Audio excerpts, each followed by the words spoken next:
नमस्कार मित्रों, आज आपके लिए प्रेरक प्रसंग लेकर उपस्थित हैं। आज का प्रसंग है 1 और 1 11। मित्रों, प्रसंग में आगे बढ़ने से पहले आप हमारे चैनल को अवश्य सब्सक्राइब कर लेना, वीडियो को लाइक और अपने मित्रों से शेयर करना, एक छोटा सा कमेंट्स लिखकर हमारा उत्साहवर्धन तो जरूर करना मित्रों। तो आइए चलते हैं प्रसंग की ओर। मित्रों, एक बार की बात है कि बनगिरी के घने जंगल में एक उन्मुक्त हाथी ने भारी उत्पात मचा रखा था।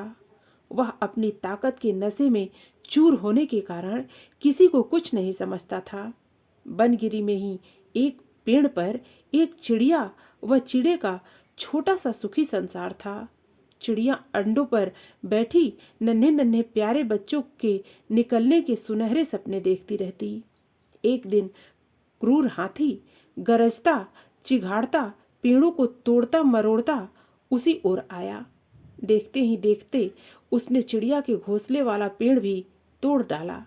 घोंसला नीचे आ गिरा, अंडे टूट गए और ऊपर से हाथी का पैर उस पर पड़ा। चिड़िया और चिड़ा चीखने चिल्लाने के सिवा और कुछ न कर सके। हाथी के जाने के बाद चिड़िया छाती पीट पीट कर रोने लगी। तभी वहाँ कठफोड़वी आई। वह चिड़िया की अच्छी मित्र थी। कठफोड़वी ने उनके रोने का कारण पूछा तो चिड़िया ने अपनी सारी कहानी कह डाली।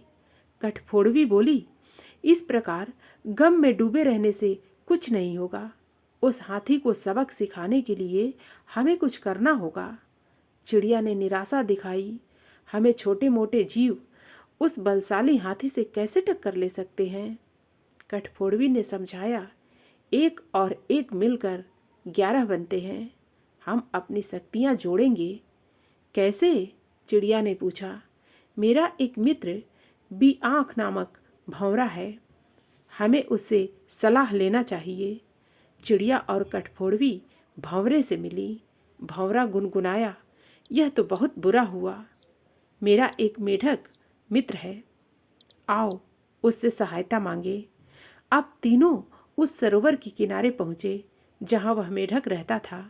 भंवरे ने सारी समस्या बताई।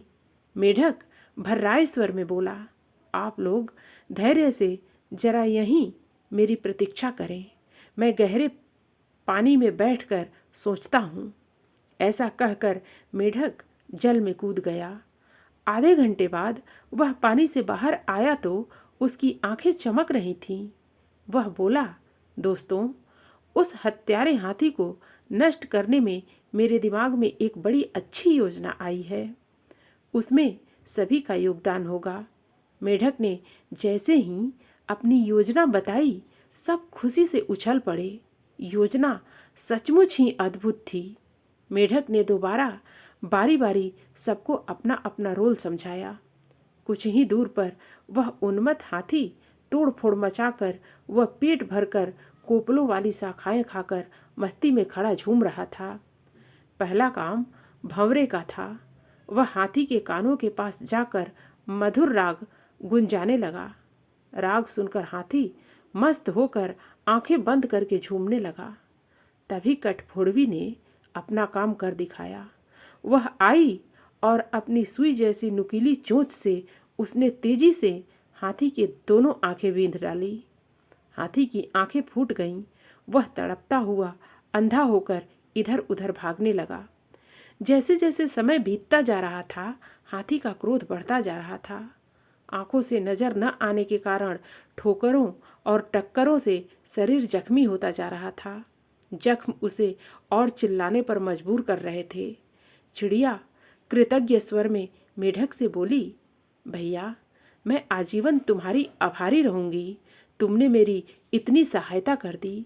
मेढक ने कहा, आभार मानने की जरूरत नहीं, मित्र ही मित्रों के काम आते हैं। एक तो आंखों में जलन और ऊपर से चिल्लाते चिघाड़ते हाथी का गला सूख गया। उसे तेज प्यास लगने लगी। अब उसे एक ही चीज की तलाश थी, पानी। मेढक ने अपने बहुत से बंधु बांधवों को इकट्ठा किया और उन्हें ले जाकर दूर बहुत बड़े गड्ढे के किनारे बैठकर टर्राने के लिए कहा। सारे मेढक टर्राने लगे। मेढक की टर्राहट सुनकर हाथी के कान खड़े हो गए।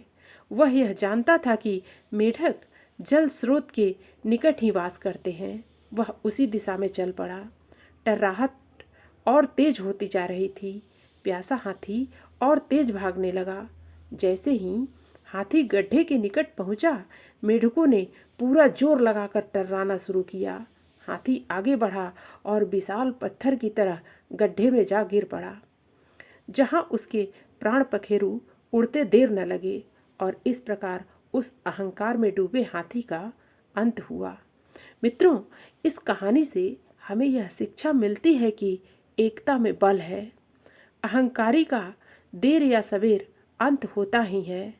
मित्रों, फिर मिलते हैं नई प्रस्तुति में नई कहानी के साथ। धन्यवाद।